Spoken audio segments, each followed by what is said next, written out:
Magbago man ang panahon, magbago man ang kalendaryo, hindi magbabago ang pananampalataya ng mga Pilipino. Nandito tayo ngayon sa Quiapo Church para sa Nazareno 2026.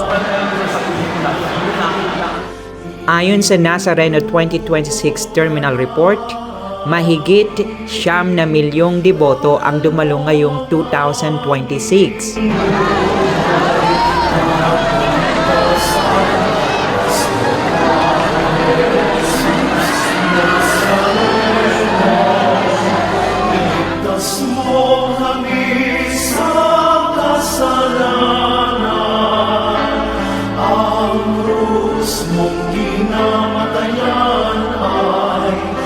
Viva Jesus Nazareno!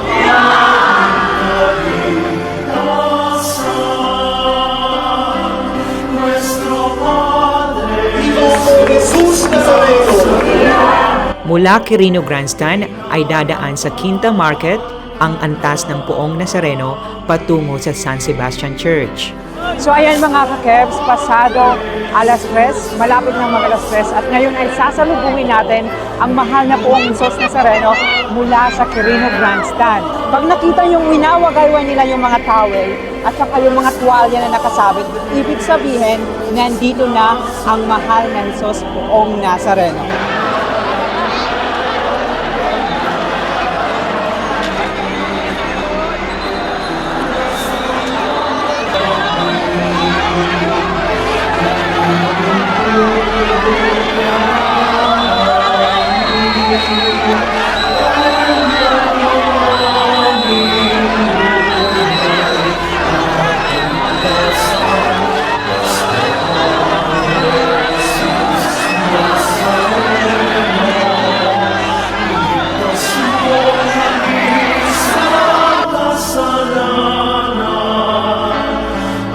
Pagkatapos nating salubungin ang Poong Jesus Nazareno mula Quirino Grandstand, kasama natin yung si Kuya. Hello po, ako po si Gerald A. Gurubat, isang deboto 2013 to 2026. Gaano kahalaga yung pagsampa? Sobrang thankful ng mahawakan ko kasi hindi po ganun kadali na mahawakan siya. Kaya sobrang sacrifice din po yung ginagawa namin, hindi po biro. Mga kabataan nating nanonood ngayon, sana magsilbing modelo si Kuya. Ito naman yung kahalagahan ng ganitong okasyon na sana maalala ng mga kabataan natin kung gaano kahalaga si Lord at kung gaano dapat pinagtitibay ang ating pananampalataya.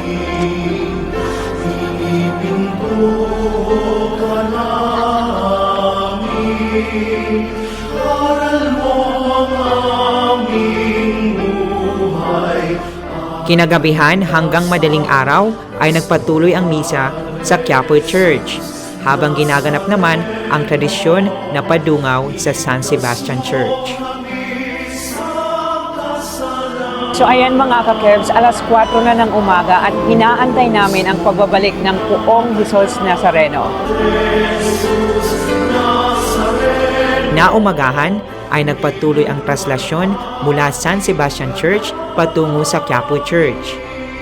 Alam niyo ba kung first time kong sumama sa prosesyon, etong mga lolas dito, hindi nila first time dahil taon silang sumasama sa prosesyon.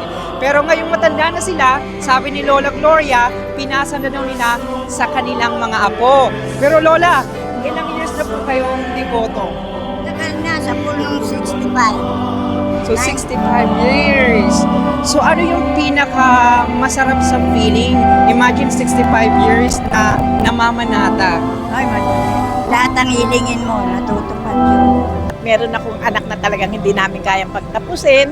Sa pamamagitan ng panalangin, napagtapos din namin. Grace, di ba? By God grace. Ikaw naman, Nay, kumusta? Ilang years na po kayong deboto? Matagal na mula bata pa. Nagtitinda pa nga kami dito ng ate ko ng paper bag nung araw. Buhay at kaligtasan, Nuestro Padre.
Magandang umaga mga ka-Kebs. Nandito tayo ngayon sa De Guzman Street, dito sa Barangay 393, Quiapo.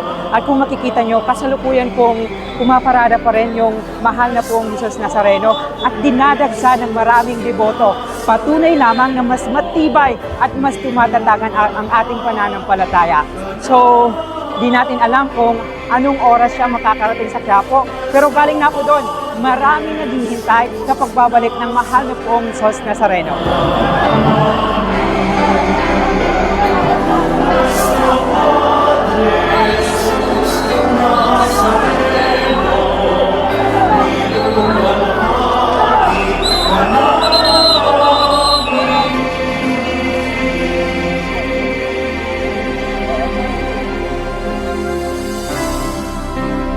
Alas 10:50 ng umaga, January 10, 2026, nang matapos ang traslasyon.